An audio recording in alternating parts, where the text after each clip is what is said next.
Vous êtes juste un fragment de vie, n'est-ce pas? L'êtes-vous? Non, non, non, non, ce n'est pas vrai.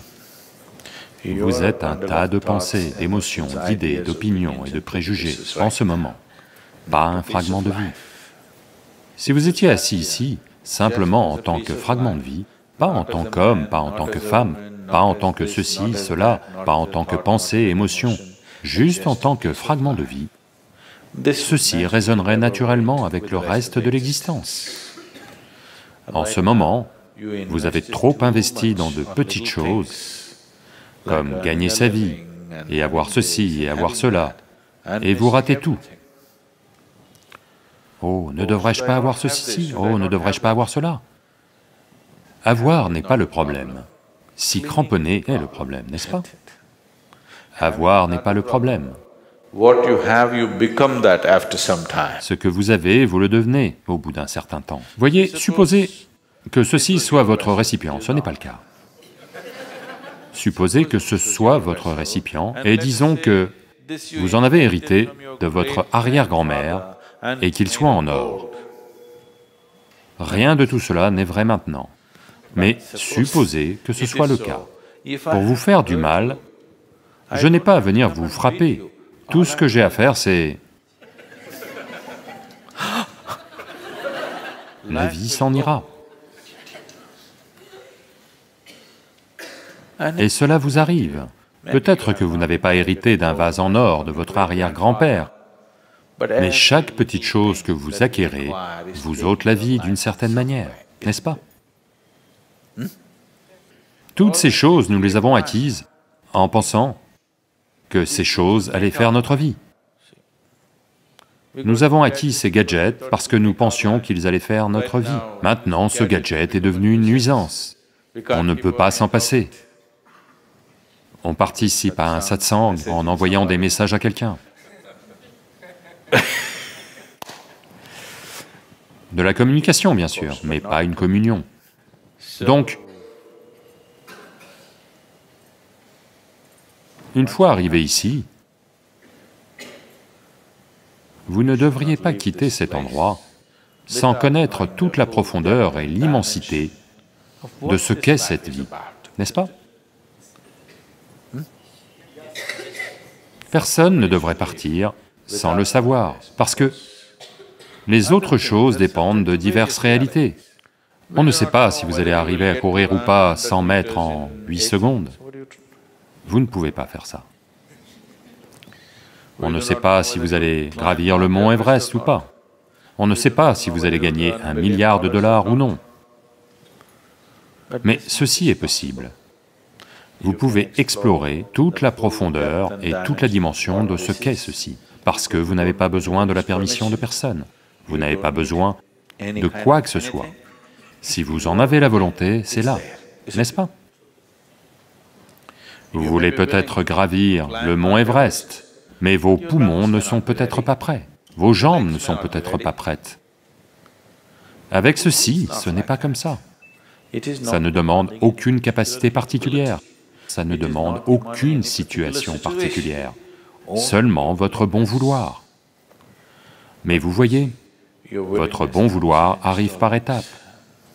Rien de mal à cela. Si vous aviez une durée de vie de 10 000 ans, pas de problème. Fort heureusement, ce n'est pas le cas, parce que si vous traîniez dans les parages pendant 10 000 ans, oh, quel monde misérable ce serait!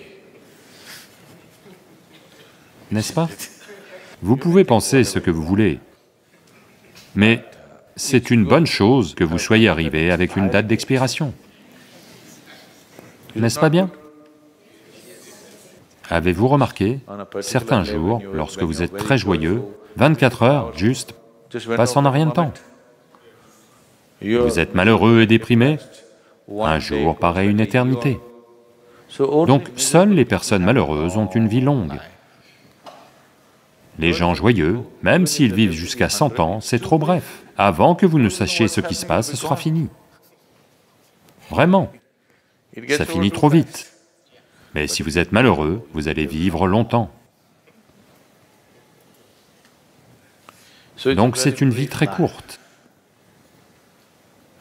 Et tout ce qui est de la plus haute importance pour cette vie doit arriver au plus tôt, pas après-demain, n'est-ce pas? Ça doit être aujourd'hui. Donc, le processus de la vie n'attend pas. Vous devez comprendre, votre vie n'est qu'une certaine combinaison de temps et d'énergie. L'énergie, on peut la gérer. Le temps, vous ne pouvez pas le gérer. Il file.